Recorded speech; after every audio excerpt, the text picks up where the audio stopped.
afternoon, everyone. Ladies and gentlemen, friends and family members of our beloved Marius van Dijk-van Nooten.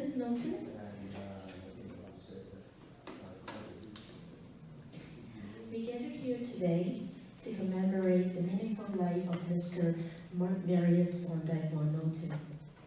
I'm deeply honored to be asked by Capt, President of BC Alpha, to be your MC of the event today. My name is J.C.C.W. I was a BC Alpha volunteer when I met Mr. Van Nooten at an annual International Human Rights Student Symposium hosted by BC Alpha a couple of years back. Today, I'm here to express my deepest gratitude to Marius van Dijk-van Nooten, for he had helped me and many young people to see and understand the impact of the Second World War. I'm looking forward to listen to your stories and memories of Mr. Van Nooten.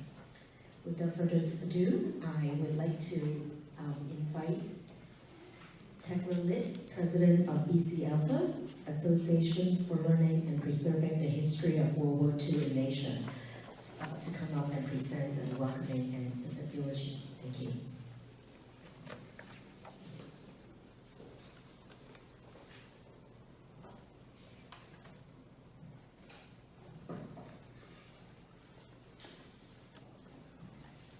Good afternoon, ladies and gentlemen. First of all, I would like to thank all of you for coming to attend this memorial for our very dear friend, Captain Marius van Dijk-van Nooten, who passed away on August the 23rd. Among us, we have Marius' niece, Margaret, who came all the way from Ontario. And of course, his close friends, representative from August 15, 1945 Foundation, and our respected veterans from the Chinese Canadian Military Museum, and some teachers, and of course, friends from our organization, BC Alpha. BC Alpha stands for Association for Learning and Preserving the History of World War II in Asia. The mission of our organization is to foster understanding, redress, and reconciliation related to the tragedies of World War II in Asia. I have the privilege to have known Marius since 1996, and then we became very good friends for the past 23 years. I learned his life stories bit by bit. Every time I saw him, he would tell me something that I had not heard before. So now let me share with you what I know about Marius.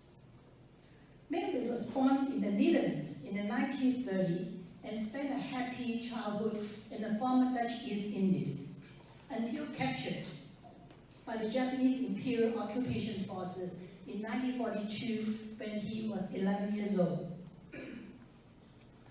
For 3.5 years, he was a child prisoner and slave laborer in the Japanese military concentration camps, and his child slave labor number was 12234.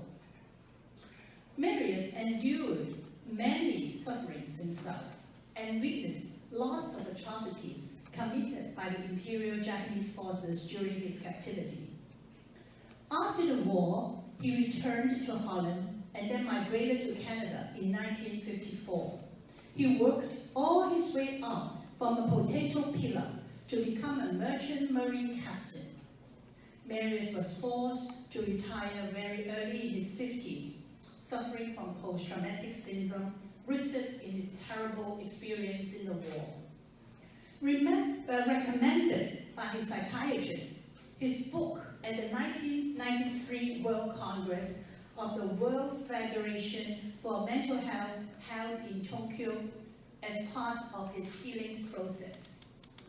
He was varsity head coach for swimming and diving from 1958 to 1960 and was the head swimming and diving coach of Canada for the 1961 Maccabi Games at Tel Aviv, Israel. He was also founding member and president of August 15, 1945 Foundation of BC. The foundation serves as a support group for survivors from the concentration camps in the Dutch East Indies during World War II. The foundation also organized annual commemoration for VJ Day until year 2015. Marius had been working on many projects closely with BC Alpha since our inception in 1997. I would like to highlight some of them here to share with you. First, in year 2000, Marius as a survivor and BC Alpha as a grassroots organization, we jointly advocated successfully for the proclamation of the Day of Peace in the Asia Pacific by the BC government on August 15 that year. The ceremony was officiated by Mr. Ujo Dosanjh, the then Premier of BC, and some of his ministers, including Ms. Jenny Guan and Ms. Sue Hamble. Second, Marius served as resource person for the Teacher's Guide, Human Rights in the Asia Pacific, 1931 to 1945, Social Responsibility and Global Citizenship, which was published by the BC Ministry of Education in partnership with our organization in year 2001, and a French version was published in year 2003. And then later, in year 2005, we again were successful in advocating for the proclamation of Day of Peace in the Asia Pacific by the BC government on August 15 to commemorate the 60th anniversary of the end of World War II. The commemoration ceremony was hosted at the Governor's House in Victoria and was officiated by the BC Lieutenant Governor. Marius participated in many Asian Holocaust education programs organized by BC Alpha. He shared his experience with students and teachers by bearing witness crimes against humanity committed by Imperial Japanese forces. Since year 2009, his witnessing presentation became an important component in the annual International Human Rights Day Student Symposium with the theme on human rights in the Asia Pacific, 1931 to 1945. He also offered powerful survivor testimonies in some schools and public events. A video of his testimony is in the DVD you get today, and you can also find his story entitled A Boy Remembers on page 83 to 86 of the book 4 Years to Tomorrow. Here I would like to express our gratitude to the publisher of the book, Albert Van Dijk. He has generously given out this book in this occasion. Marius always considered himself a tool of history. In face of the dwindling number of survivors and Japan's continuing falsification of history textbooks, Marius' passing is indeed a great loss for the Asian Holocaust education. On a personal level, I lost a great friend who is a survivor of war atrocities, fighter for justice, and educator of historical truth. Marius, you will always be fondly remembered by your friends at BC Alpha. Thank you.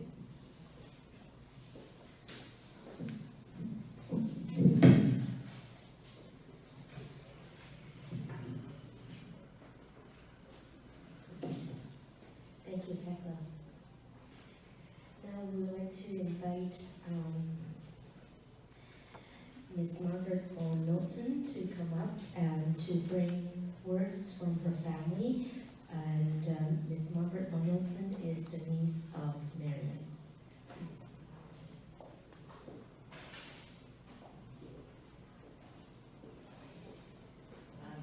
First of all, I would like to say what a great pleasure it is to be able to be with you all today, and I can't say enough how much the family is grateful to BC Alpha and everybody else here for having helped to organize this memorial. It's really very touching and really very much appreciated. Very heartwarming to see everybody whose lives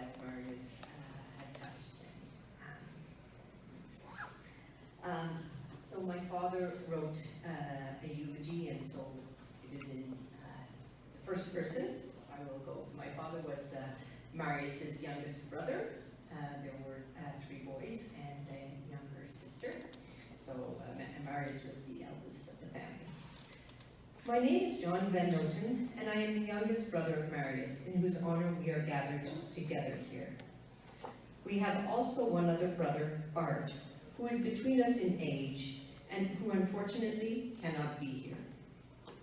I was born in the then Dutch East Indies, now Indonesia, and Marius has always been a large part of my life. Being the oldest brother, he was naturally the wisest and most knowledgeable creature in the world, only just below my father. He knew things I did not, and he was able to guide some of my earliest steps. Looking back, some of those earliest explorations did not carry the approval of the parental generation. I was told with horror at a later age how a ladder was left standing against the house at one time, and that Marius thought it was a good idea to go up and share a wider vision of the world with his brothers. I was about a year old, so I do not remember it too well, but he had to carry me up the ladder and onto the roof. He was quite triumphant, but my mother was not, and she said that she had found some gray hairs on her head afterward. At a later time, I remember, we were wondering about how electricity worked. Marius was eager to show us how, and he took a couple of knives out of the drawer and told us to stick them in the electrical outlet. I still remember the fireworks and the surprise of my brother and me and the shocking blow. Fortunately, we survived, and although the old people were upset, we were not bothered too much. I suppose live and learn was one of Marius's rules of life. We moved around a lot in those days, my father being in the army, and Marius did go to school, although I do not remember much except that he introduced me to numbers and letters. Towards the end of the 30s, storm clouds started to gather around our country, and unfortunately, around our family also. There was a family breakup, and Marius for a while stayed with my father, while my middle brother and I stayed with my mother. I believe this was a happy time for Marius. He was a happy, optimistic person at all times, but he got along very well with my father, who was an educated and patient man. Although Marius was not what you would call intellectual during his life, since he was more interested in people and getting things done, he and my father formed a close bond. When my father remarried, his stepmother did not appreciate him, Marius, and Marius came to live with us. This was just before the war started, and it began some 5 years of mostly unpleasant experiences. We went through a series of moves, dodging Japanese authorities, but at one time, Marius was arrested by the Capt, who picked him up while we were playing a ball game. We did not know where he was taken, but at that time, my mother was suspected of aiding Allied soldiers who had escaped from the Japanese.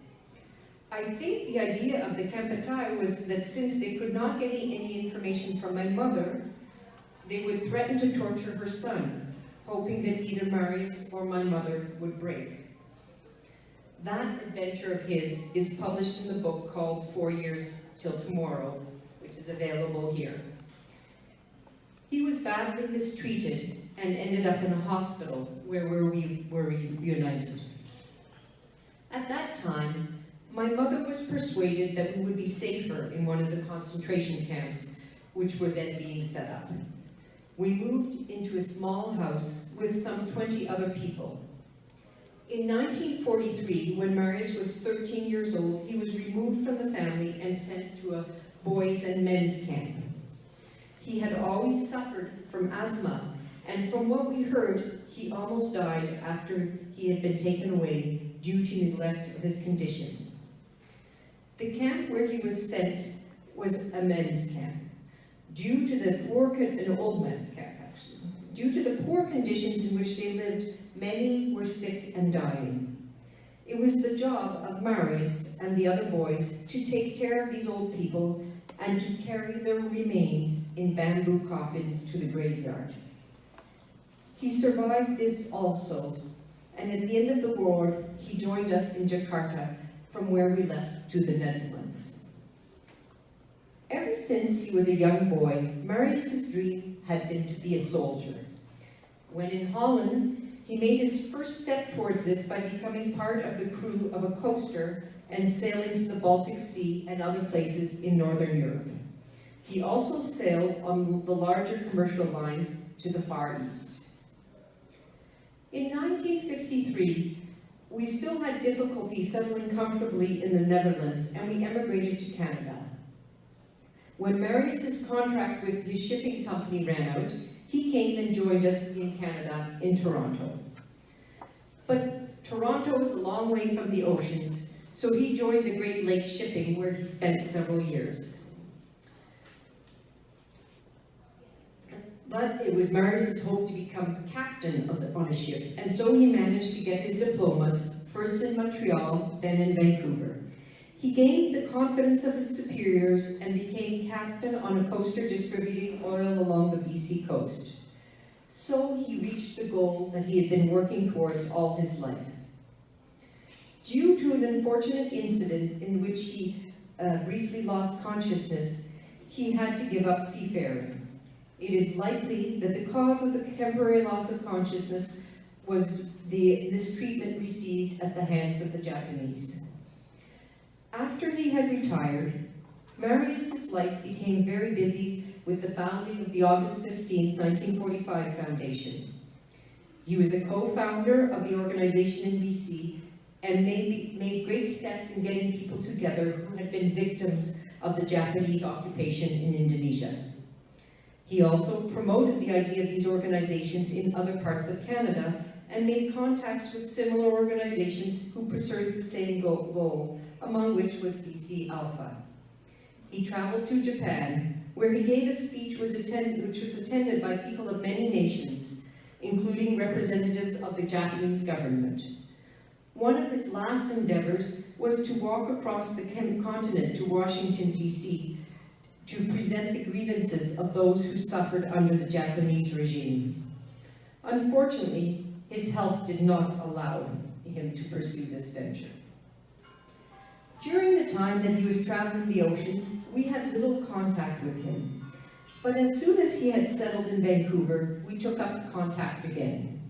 He encouraged us to set up an August 15, 1945 foundation in Ottawa, and it is still flourishing.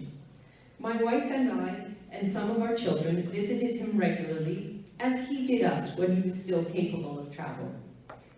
I am very thankful to have been present at his death, and I'm glad to have shared these memories with you.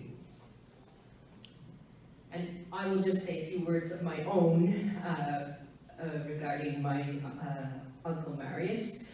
I will always remember Marius. I don't think that there's anybody for me who is a greater example of what it means to be a real survivor. I really think as much as he was tortured, and as much as he was harmed, and as and at such a young age, he was never broken, and he never lost his spirit, and he was able to transmit his memories and to keep spreading the message and the memory of what had happened, but in a way that was, I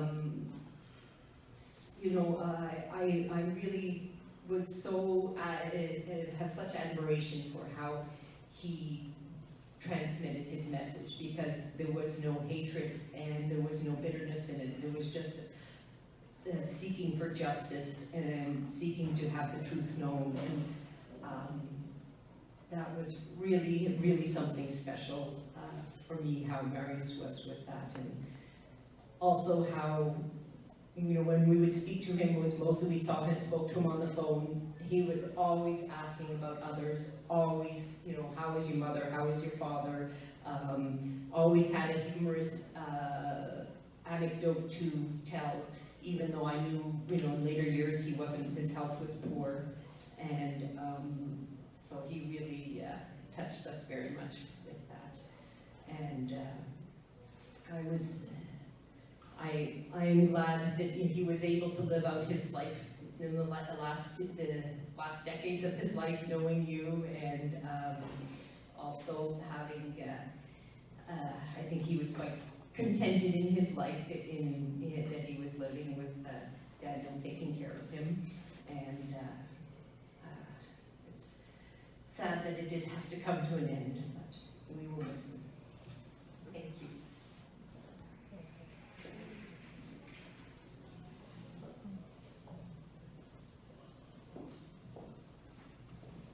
Thank you very much, Margaret. It's really very moving to hear the stories from your father and your memories of him. So next we're going to have a presentation. It's about 8 minutes long, PowerPoint, prepared by BC Alpha. So please.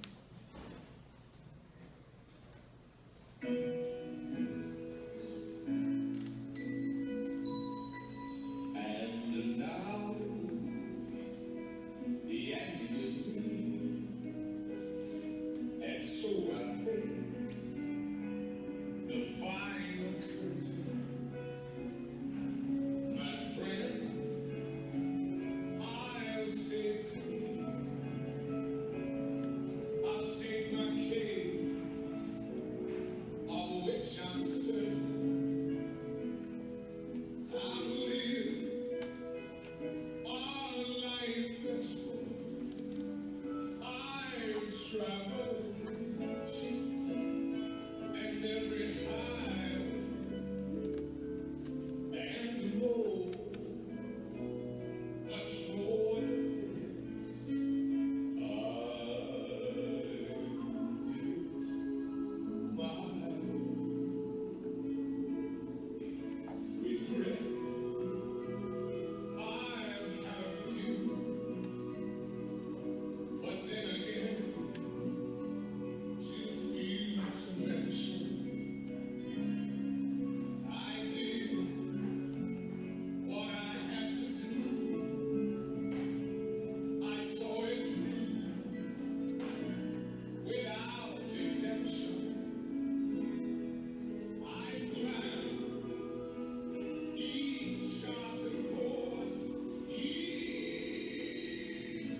speech from the Consul General of the Netherlands in Vancouver, Mr. Rinske Snoken, read by Joseph Tom. Thank you, Joseph.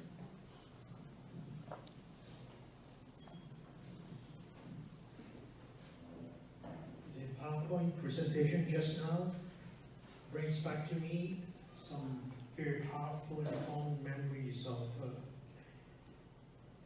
various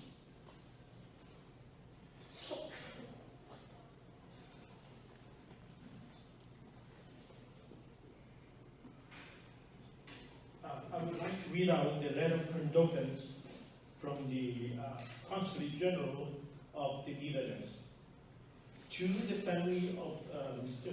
Marius van Dijk-van Nooten.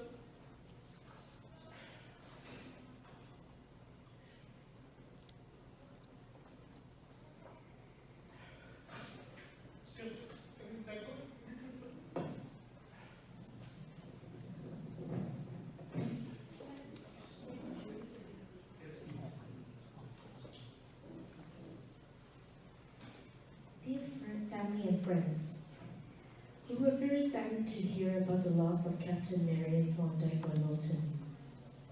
Captain van Dijk-van Nooten was a survivor of Japanese concentration camps, and till very recent, an active and highly respected founding member of the August 15, 1945 Foundation. August 15, 1945 is an important day as it marks the official end of the Second World War for the Kingdom of the Netherlands. Every year on this date, we commemorate all victims of the Japanese occupation of the Dutch Indies and the direct consequences of it. On behalf of the Dutch community in Western Canada and the staff of the Consul General of the Kingdom of the Netherlands, I would like to convey to you our deepest words of sympathy and our heartfelt condolences. Yours sincerely, Rinske Snoken, Consul General.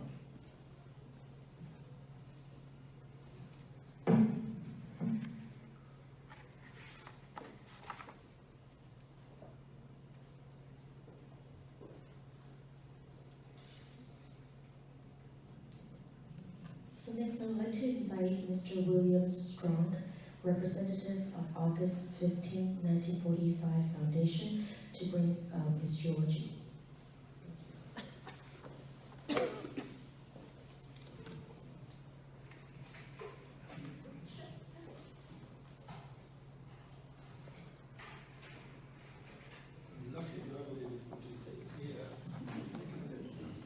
Good afternoon. I'd like to introduce myself.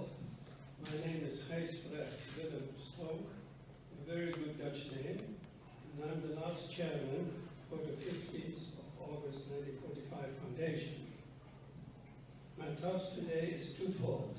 First of all, an obituary for Marius van Nooten, and secondly, the history as well, and Marius' involvement with the 15th of August 1945 Foundation. Marius was born in the Netherlands in 1930 and immigrated with his family to Java in Nederlands, India, a few years later. He went to school there. On the 7th of December 1941, the Japanese Navy and Air Force attacked Pearl Harbor, which started the Asian Pacific War and brought America into this war, as well as Holland, England, and Australia. The Japanese military then overpowered the Philippines, and after that, part of the 1,600 islands that formed Indonesia.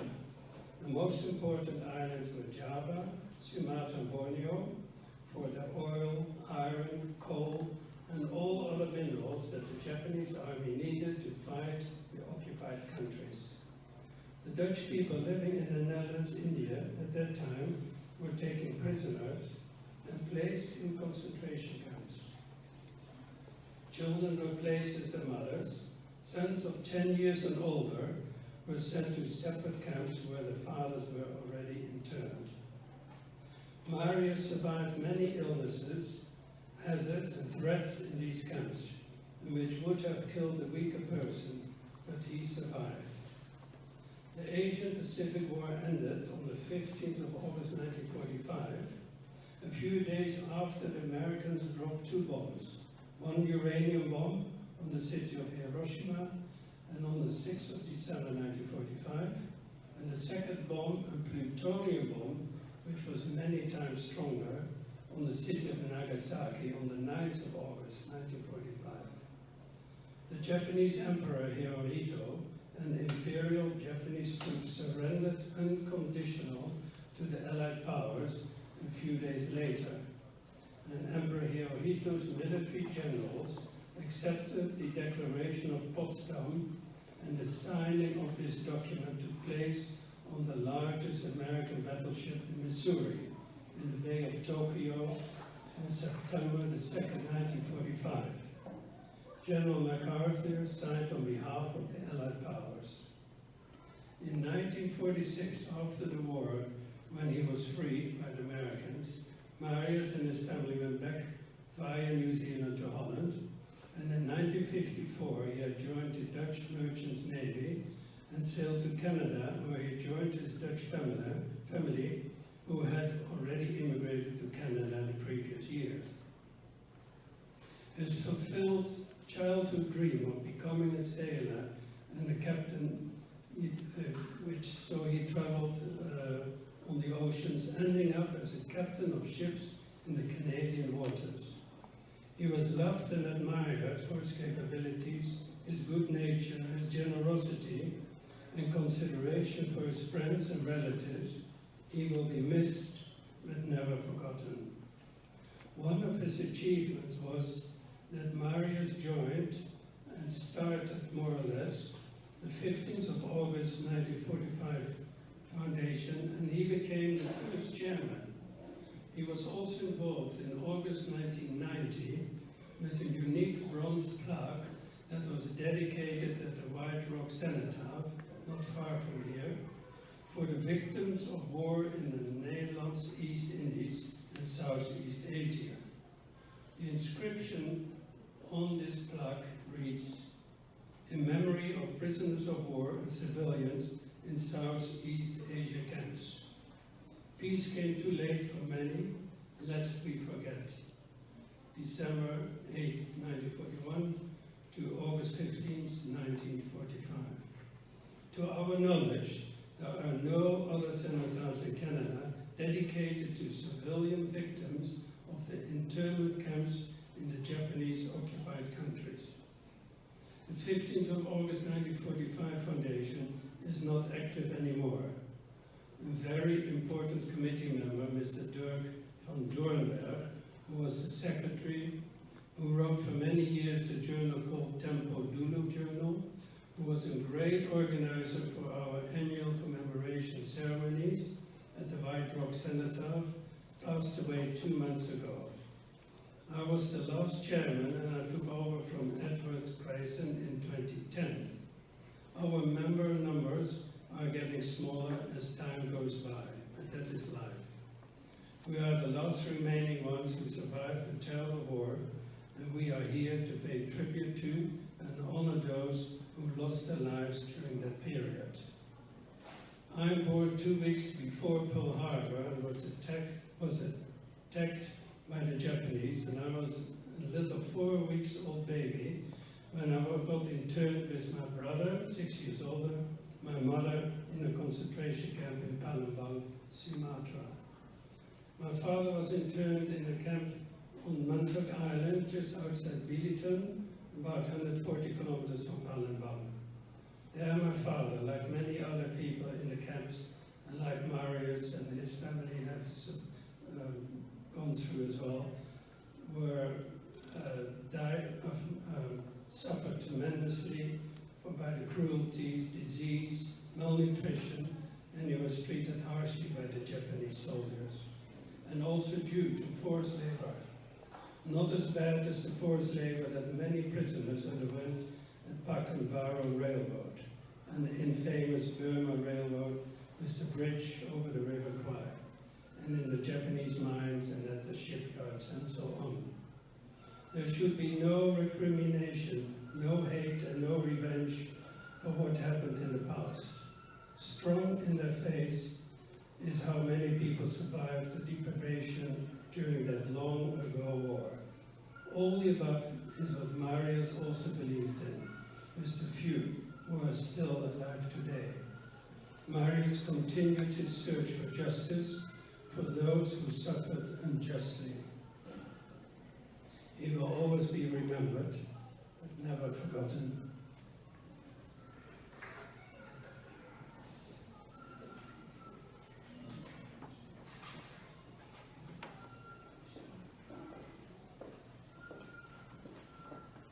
Thank you very much, Mrs. Frank.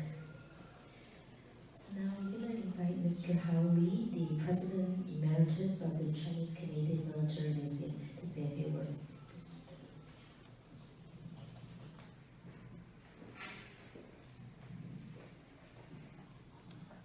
Good afternoon, everyone, especially friends and members of the family of our distinguished friend here as noted.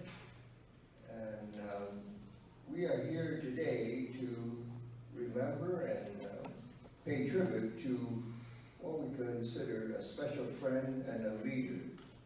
We normally call him or know him as Marius. I'd like to make a quote at this time. Nelson Mandela once said, "A leader is like a shepherd. He stays behind a flock, letting the most nimble go ahead, whereupon the others follow, not realizing that all along they are being directed from behind." This was my observation of Marius and his connections with our military veterans, the Chinese Canadian veterans, and with other community groups. Approximately 15 years ago, I recall that Marius organized a reception at the BC Lieutenant Governor's house or residence on August 15, 2005. And that was related to, as mentioned before, VJ Day in Japan. And for that event, that was to honor our veterans and especially those who were sent to the Pacific Theater of Operations. In addition, I'd like to point out that Marius was a strong supporter of our Chinese Canadian Military Museum that's located in Vancouver. Finally, I'll make a quote from a statement, and I'll add Marius' name at the end. "They shall not grow old, as we that are left grow old. Age shall not weary, nor the years condemn. At the going down of the sun and in the morning, we will remember Marius van Nooten." Thank you.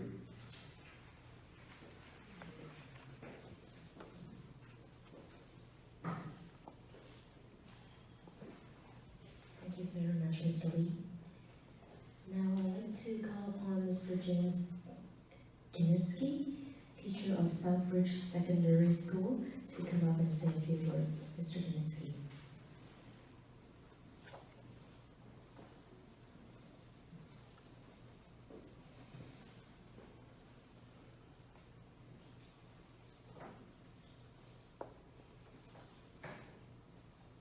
Good afternoon. I had the privilege to know Marius well in the last 15 years. He was a man that I truly admired, and I felt very fortunate to work with him on so many occasions. Whether it was Marius coming into my classroom, or those times we did the Human Rights Symposium together. There is no doubt that Marius made an impression on me. In fact, I can still remember when we first met. BC Alpha was holding a reception for teachers and educators at the Vancouver School Board a long time ago, and Marius was at that event. was actually Tekla who came up to me at some point and said something to me like, you know, James, you got to meet this person. Marius, he lives in South Surrey, not too far from you. You got to get him to come into your classroom. And I'm thinking, yeah, I got to get to know this guy. And so, of course, I went up and talked to him. And sure enough, you know, he gave me his contact information and said he'd be more than willing to come in and talk to my students. And then, sure enough, he came into my classroom to talk to my District 12 students, something Marius did graciously for close to a decade. On one occasion, I had just picked up Marius from his place, and he was going to speak to one of my classes in the afternoon. But as soon as we got to the front doors, there was actually, I was told I had a family emergency and needed to head off to Children's Hospital. At that moment, I mean, I was kind of confused and just immediately, well, what should I do first? I mean, I just got Marius here, and then I got to go, and Marius just told me, don't worry, you go, I'll take care of your class. And yeah, sure enough, he did, and I had nothing to worry about, at least that thing on that end of things, right? When Marius did speak to my students, I always appreciated how engaging he was, and how he tried to keep his message to the kids in a positive sense. But one thing in particular that will always stick out in me was his sense of humor, especially some of his stories that somehow he was able to find humor in such a dark period of his life. And for example, let's have a look at this. This is just from my classroom back in 2008, just to kind of show you that. Story. I have it. And it's dreadful because you're not allowed to study, you're not allowed to do anything. And it's miserable. It's really miserable. So, however, there's one anecdote I'd like to tell you about, and that's really, really funny. Since I worked with the doctors in the hospital, the patients are coming in, and the doctor helps them as much as they can. And then I assisted him. And in this case, an old guy came in. I say old, the guy may have been 45, you know. But if you're that young, you look at people and you think, well, they're older than we are. So this guy came in and he says, Doctor, I can't hear. So the doctor says to me, get me a kidney basin. You know what a kidney basin is? A little basin, close to a kidney. And that's where what they hold. That's part of the tools they use in the hospital. He says, give me a syringe of 50 cc's of lukewarm water. So, can you imagine a 50 cc syringe is about that big, that big syringe. And I filled it up with lukewarm water, and all that time I was thinking, what's he going to do? What's he going to do here? What's the doctor going to do? So he said, hold that kidney bean right under his ear, and he squirted the lukewarm water in his ear, all consuming a bed bug. And I couldn't stop laughing when I saw this. You know, it's a horrible joke, maybe, but it's terrible because in the camps you had so many bed bugs and malaria and dysentery, it's all sorts of things. So when that happened, I couldn't stop laughing. And the guy said after the bed bug came swimming out of his ear. The guy says, I can hear. So that's the only other thing that I remember. The other thing was this. One day, in the radios, so often they transfer from camp to camp, you know. And every time you go to a different camp, you have less things to carry. You're not allowed to take anything with you. So, but the Japanese still had respect for religion, and so you were allowed to keep your Bible. But I didn't keep my Bible. I took a cookbook instead. Because the food you were getting was horrible. It was tapioca in the morning, tapioca in the afternoon, and in the evening a handful of rice with some green beans and a gut from a cow. That's all you got.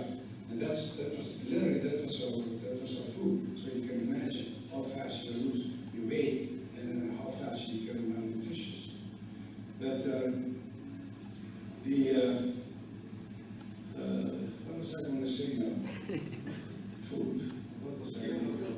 yeah, the cookbook. So that was allowed. So every time first of all, you have to stay in a line. Okay? It takes a long time to collect your food. And then you go to your place where you live, and that's somewhere, like in this room, there were probably 60 boys sleeping in the room like this. So it was like a concert. You had to find out your space, and that was yours. And on top of that little space, you had your klambu, the klambus to steal that, so that you don't get when you sleep up and you don't get bitten by mosquitoes, so you can catch malaria. And what was I going with this story? Oh yeah.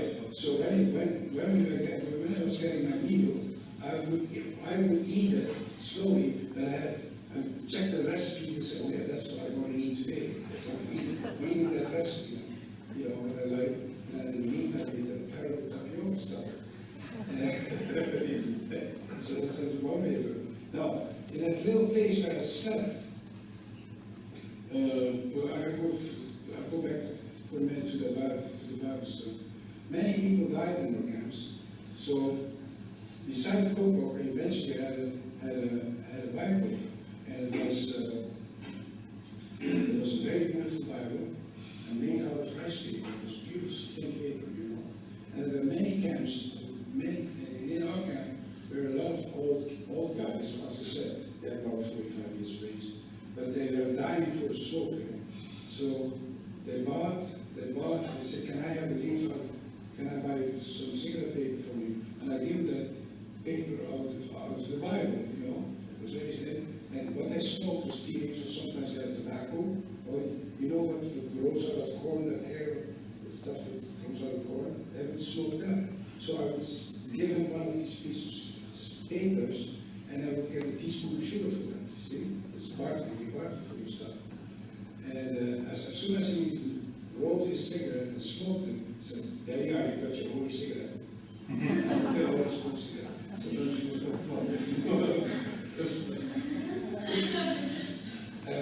no. He loved that holy smoke story. I mean, every time he told it, I mean, he would just start laughing and laughing. The kids would start laughing. It would just, yeah, it was classic. Or he told that story of some poor chicken that came into a POW, into the camp one day, and next thing he sees is no chicken, it's just a whole bunch of feathers in the air. And then that story of that poor chicken would just make him laugh and chuckle, and then the kids would just start laughing. And you know,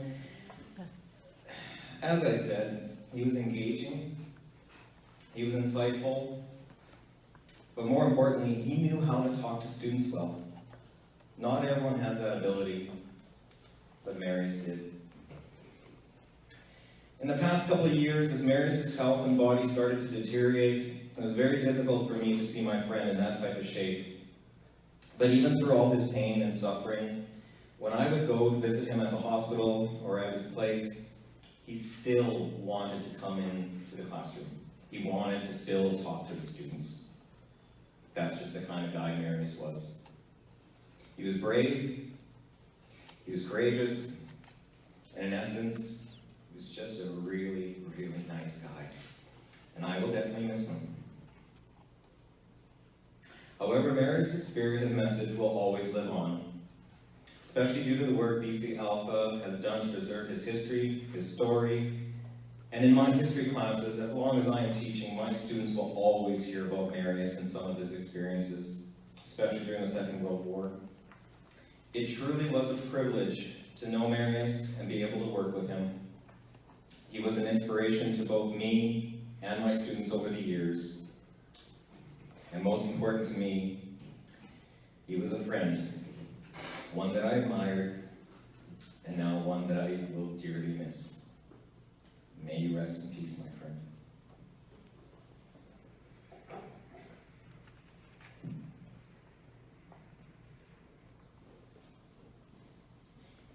Thank you very much, Mr. Kaniski. It's indeed an honor and a pleasure and a surprise to hear one last time the story that Marius told to many of us. Ms. Ishbel Newstead, a retired teacher of Alder Grove Secondary School.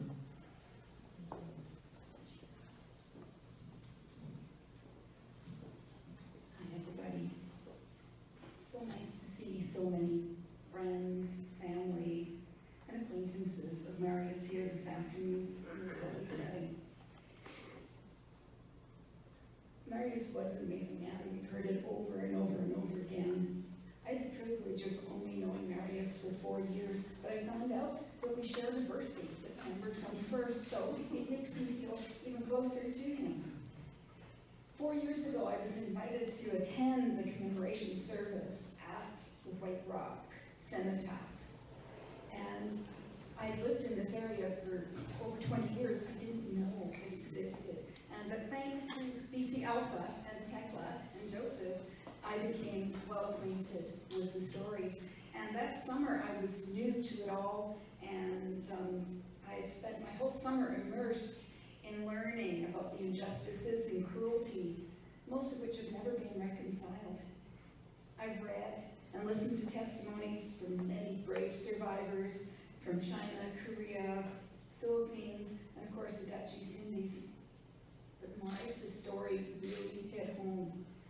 When he was 11 years old, he'd been interrogated, tortured, and imprisoned by the Capt. At that time, my own grandson, William, was 11 years old.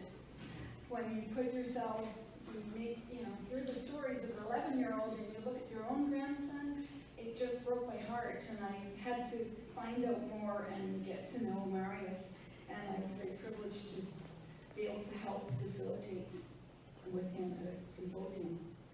I just couldn't comprehend how such a young boy could survive this adversity and then go on to fulfill such a rewarding, successful life. Such resilience and strength of mind and body. I was able to spend some time during a BC Alpha Human Rights Symposium speaking personally with Marius. As my role of facilitator, I had listened over 20 times to his testimony and on video in order to help interpret questions from the young audience. Although his health was failing at the time, 2 years ago, there was no way that he was going to let us help him onto that stage. He got up on his own, refused a seat beside the podium, and stood there very bravely listening to students who were so enraptured. They listened to his stories just in awe, and the questions they asked were just excellent. It was really good. And then I spoke later with the students, and they felt so privileged to have met this gentleman and heard his stories.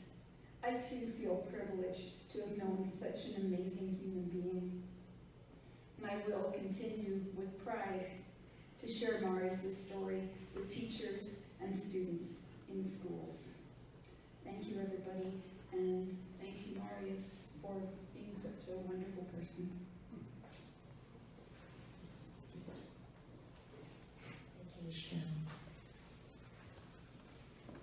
So now we're gonna have a message that was recorded at the International Human Rights Symposium, and it was done by Marius.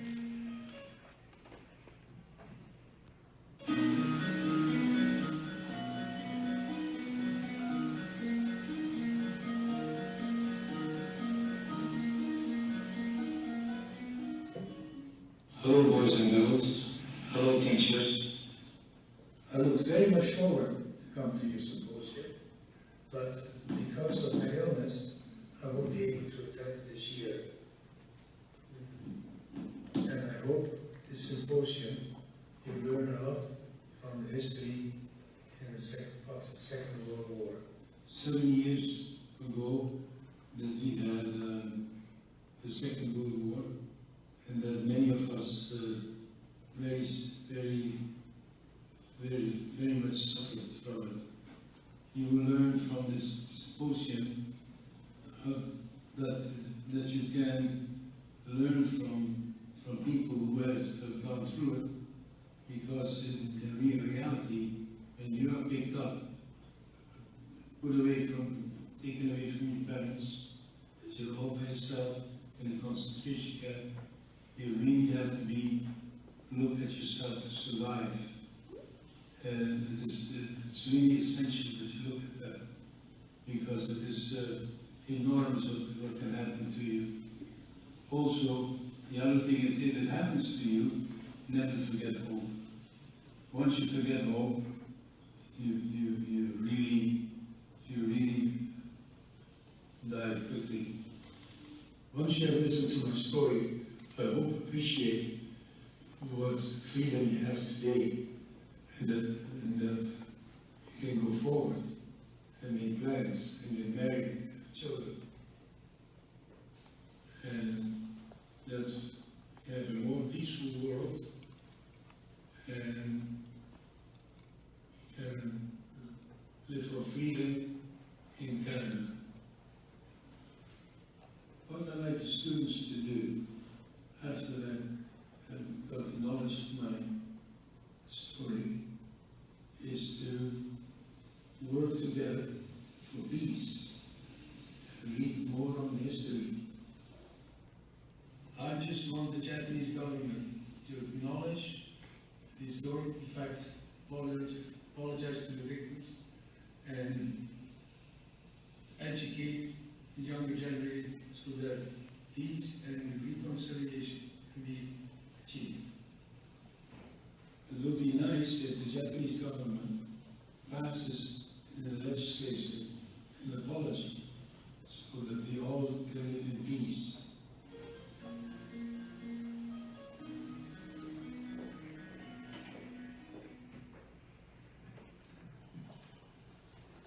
Next, we will have a tribute from Cindy Ho. She is the teacher of Richmond Secondary School. Bringing with her is also a message from her student.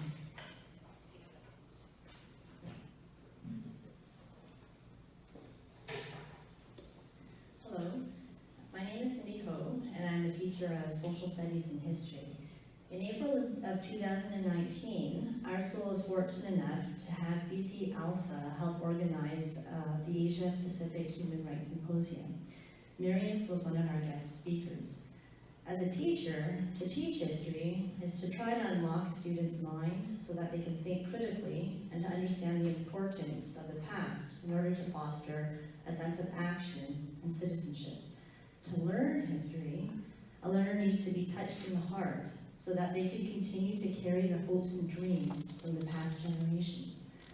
Marius van Dijk-van Nooten certainly had the innate ability to touch the hearts of so many learners. I was especially inspired by Marius's determination to come to our school and to share with his experiences of living in the Dutch East Indies under the Japanese occupation during the Second World War. Despite his advanced years and his health concern, he was determined to speak and to interact with the students at our school. He was determined to share with the students all of his experiences so that everyone would understand the importance of never giving up, the human spirit, and the message of peace. His presence at our school demonstrated true strength of character, the ability to find hope when all hope seemed to be lost, and also a unique graciousness in understanding the importance of fostering peaceful societies. It was an honor to have met Marius. The following is a message from Minnie Lowe, a grade 11 student at our school. I really admire Mr. van Dijk-van Nooten for going to multiple schools and talking about his hardships. I know it is really hard to recall the past and to talk about it, but he courageously did this in front of thousands. Even though he was older, he didn't let that stop him from sharing his past and with the future generation, helping us learn from the past. I really appreciated his visit to my school, and just his presence there was simply amazing. Thank you.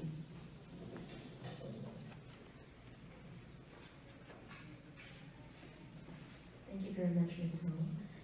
So, I wanted to take this opportunity to ask if anybody in the audience would like to come up and share their stories and memories of Marius with all of us.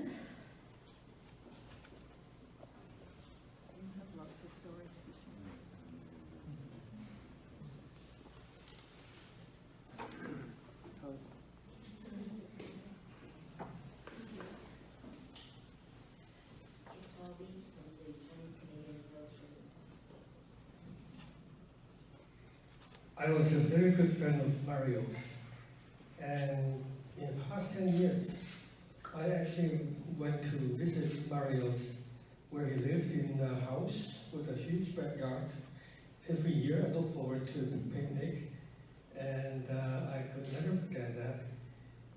And every year when I visited Mario's, and he always treated me with a beautiful lunch, and we had conversations about everything in life, and I can never forget that, and the lunch too. So, but in the past few years, the house where he lived was sold, I believe, and he had to find a new place. And because I was in real estate at that time, and I tried to help him to find a new place. But Mario set a very high standard in the way he lives. So I failed to find a place that will meet his standard. And I'm sure he has or had eventually found a place to move to, and I'm still very sorry if I can still apologize for failing to find a place for you. But I'm sure he had a very happy ending. Thank you.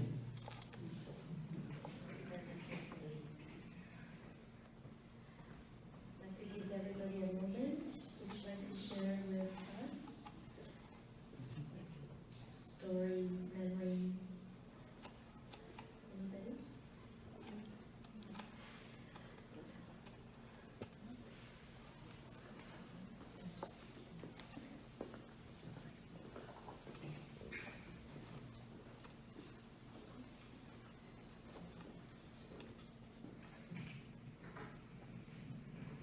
It was my privilege to meet Marius only in the last 2 or 3 years. But he was a fund of patience and kindness, such as you often find in people with the depth of experience that he has had. To hear his tales of incarceration by the Japanese, to see him able to rise above that and to enjoy meeting strangers like myself and being so open with me. But he had a companion who's looked after him for many, many years by the name of Daniel. And Daniel was so stalwart in doing anything that he could to make Marius safe, to make Marius secure, to look after his needs. And I have only just arrived, and I don't know what commendations have been made by you all to Daniel, but I certainly would like to acknowledge Daniel at this time. Daniel, if you'd be so good as to stand. This is the Crusader who looked after Moira.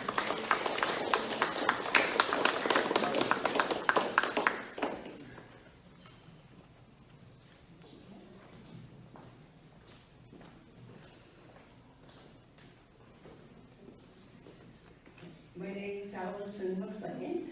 I have a company called Tomboy Digital, and I've been supported for many years by the Chinese Canadian Military Museum, who have done an incredible job of archiving Chinese Canadian stories and our veterans. It's very important as a documentarian that we have actual testimonials, and I was really honored to interview Marius way back in 2005 at Government Gardens. And that was because I went with Hao Li and his wife, and I had the honor of hearing you speak, which I realized I have to go through my old broadcast tapes to pull that out and send all that to you. Marius, for the last 10 years, I've been working in Afghanistan, working with Afghan police and military women, embedded with the Dutch Army last year, actually twice. And so Marius was a huge supporter. So for me, as a filmmaker, documentarian, he touched my life in a different way because he reminded me the importance of doing that difficult journey of telling the truth. And we do falsify our history always. We like to sanitize and whitewash, but it is very important for all of our children and for the future that the legacy stays intact. So I honor Alpha, what you're doing here, and Marius for his inspiration. Thank you.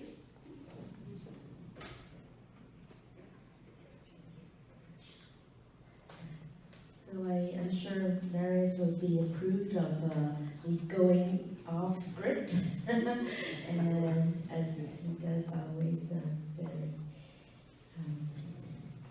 creative.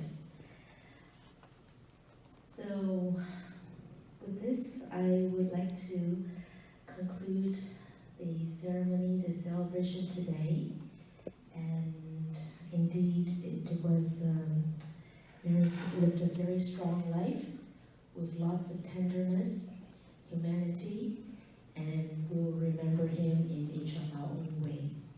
Thank you, and please enjoy some light refreshment.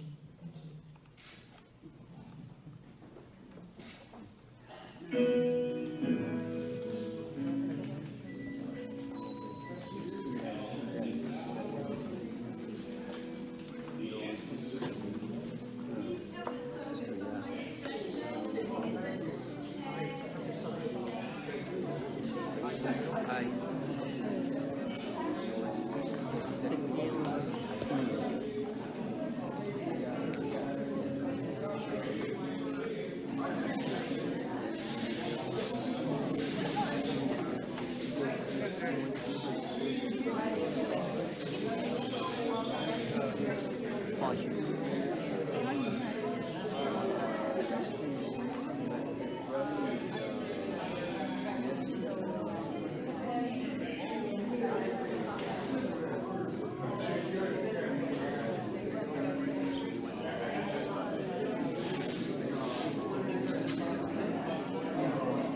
我覺得係話再影多一場影下啲講嘅嘢，唔係錄得好細。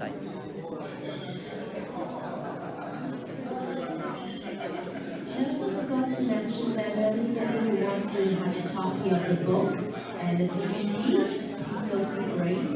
Every one of us can get a copy of it.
影多陣啦，快手啊，影多陣。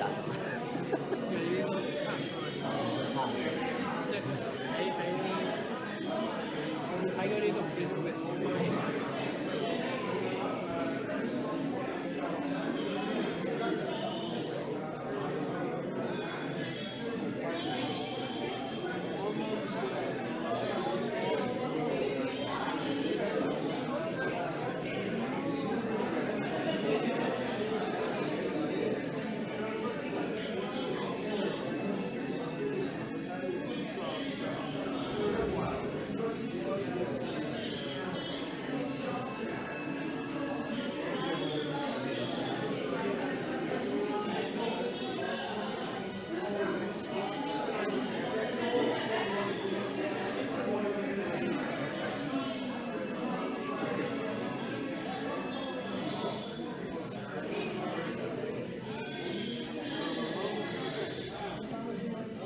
原因係。